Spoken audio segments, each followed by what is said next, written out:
සභාව කල්තැබීමේ යෝජනාව ගරු පාර්ලිමේන්තු මන්ත්‍රී වෛද්‍ය නිශාන්ත සමරවීර මහතා.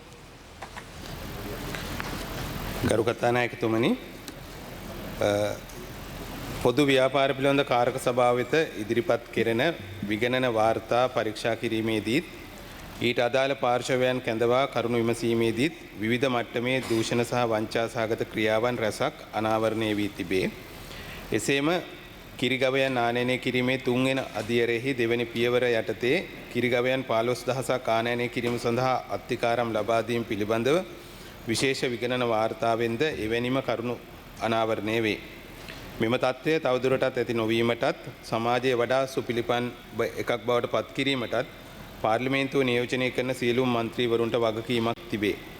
එම නිසා පොදු ව්‍යාපාර පිළිබඳ කාරක සභාව තුළ මතුවෙන කරුණු පිළිබඳව කඩිනමින් නීතිමය ක්‍රියාමාර්ග ගැනීමට නීතිපතිවරයා වෙත යොමු කිරීමට හැකිවන පරිදි නීතිමය සංශෝධන කඩිනමින් සිදු කළ යුතුය මෙම ගරු සභාවට යෝජනා කරමි.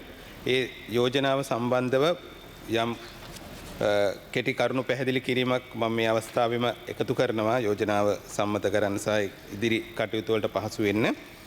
විශේෂයෙන්ම ගත්තම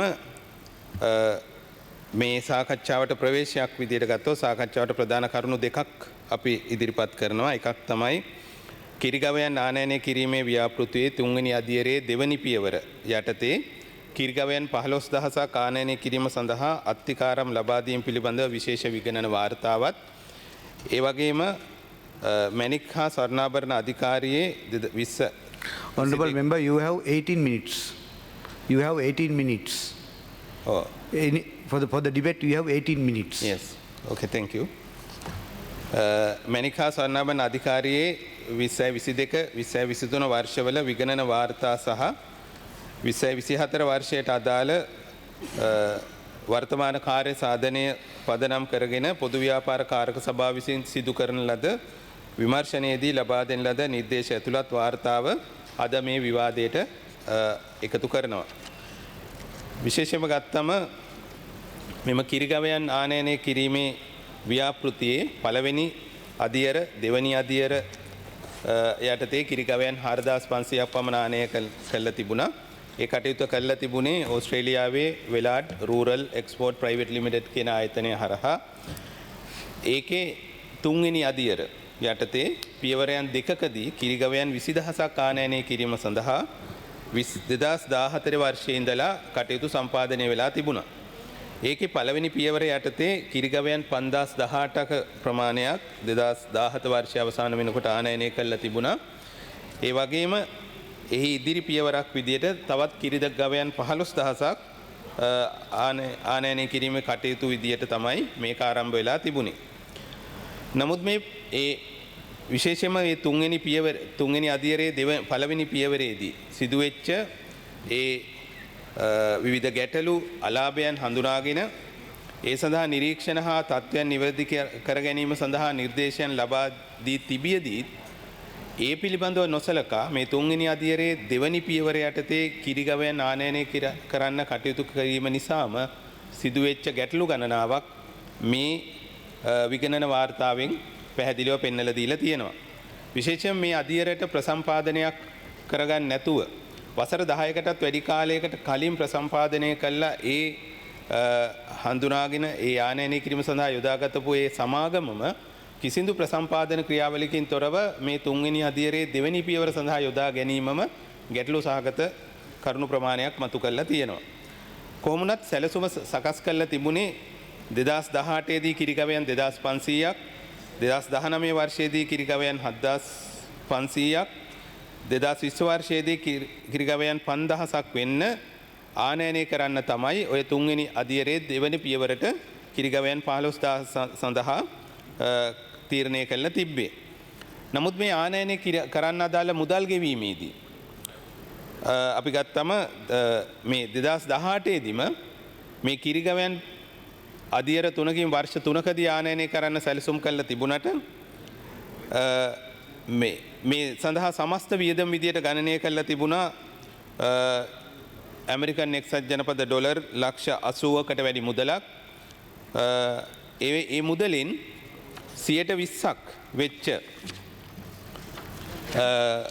අත්තිකාරම් මුදල එකවර ගෙවනවා මේ සමාගමට. ඒ කියන්නේ ලක්ෂ අත්තිකාරම් මුදල ඒ කියන්නේ 15000ම සඳහා වෙච්ච අත්තිකාරම් මුදල ලක්ෂ 110ක් එහෙම නැත්නම් රුපියල් වලින් ගත්තොත් ලක්ෂ 17496ක් ලබා දෙනවා මේ සමාගමට. ඒතර මේ වර්ෂ 3ක් සඳහා කොටස් වශයෙන් ආනයනය කරන්න තියෙන ව්‍යාපෘතියක ඒ කොටස් 3ේම සඳහා සම්පූර්ණ මුදලේ අත්තිකාරම් මුදලක් ලබා දීලා තියෙනවා. නමුත් අර කිසිදු කාර්ය සාධන සුරක්ෂණයක් පර්ෆෝමන්ස් බොන්ඩ් එකක් තබාගෙන නෙමෙයි මේ කටයුත්තත් කරලා තිබුණේ. ඒ නිසා ගත්තම මේ සමස්ත ක්‍රියාවලිය එකතුවක් විදියට ගත්තම මේ කිරිගවයන් 15000න් එක කිරිගවයෙක්වත් ගේන්නේ නැහැ. ඒ මුළු ක්‍රියාවලියම එතනින් පස්සේ අසාර්ථක වෙනවා. ඒ නිසා මුළු නිෂ්කාර්ය වියදම රුපියල් වලින් ගත්තොත් රුපියල් ලක්ෂ 21103. මේ සමස්ත ව්‍යාපෘතිය තමයි මේ විගණනයට ලක් වෙලා තියෙන්නේ.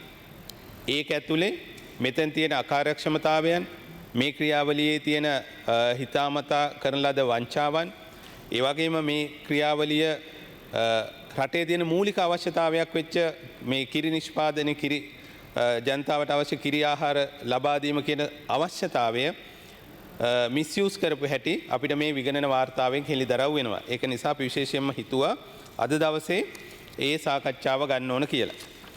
ඒ වගේම මැණික් හා ස්වර්ණාභරණ අධිකාරියේ order please නියෝජ්‍ය කතානායකතුමා මූලාසනට පැමිණ නැත.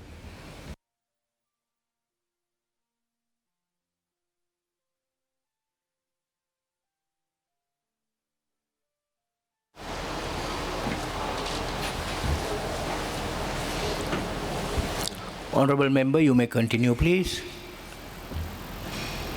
ඒ වගේම ගරු නියෝජ්‍ය කතානායකතුමනි මැණික් හා ස්වර්ණාභරණ අධිකාරියේ 2022 2023 වර්ෂවල සහ 2024 වර්ෂයට අදාළ වර්තමාන කාර්ය සාධනය පදනම් කරගෙන පොදු ව්‍යාපාර කාරක සභාවේදී මතුවෙච්ච කරුණු සැලකිය යුතු ප්‍රමාණයක් අඩංගු කරලා ඒ කරුණු වල නිර්දේශ ඇතුළත් වාර්තාවක් අපි මේ සභාවට ඉදිරිපත් කරා.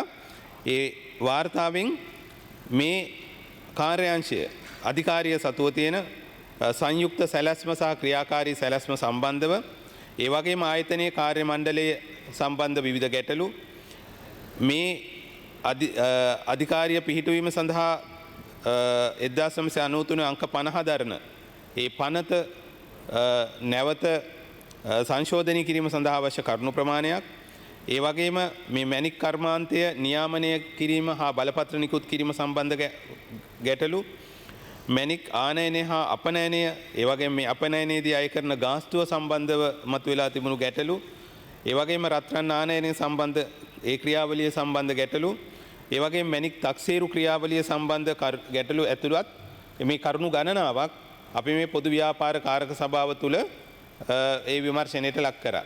ඒ සම්බන්ධ නිරීක්ෂණ සම්බන්ධ වාර්තාවක් අපි මේ සභාවට ඉදිරිපත් කළා තියෙනවා. ඉතින් අද දවස අපි මම ගරු මේ පාර්ලිමේන්තුවේ විපක්ෂ සියලුම മന്ത്രിවරුන්ගෙන් මේ අද දවස මෙන්න මේ වාර්තාවත් ඒ වගේම කිරිගවයන් ආනයනය සම්බන්ධව ඒ විගණන වාර්තාවත් පදනම් කරගෙන අද දවසේ ඔබේ මේ සම්බන්ධව තියෙන අදහස මේ ගරු පාර්ලිමේන්තුවට ඉදිරිපත් කරන්න කියන ඉල්ලීම තමයි අපේ පැත්තෙන් තියෙන්නේ. ඒ පිළිබඳව ඔබ සියලු දෙනාම සාධනීය ලෙස මැදිහත් වෙනු ඇතයි විශ්වාස කරමින් ඒ සඳහා අවස්ථාව ලබා දෙමින් මම නිහඬව බොහොම ස්තුතියි අවස්ථාව දුන්නට.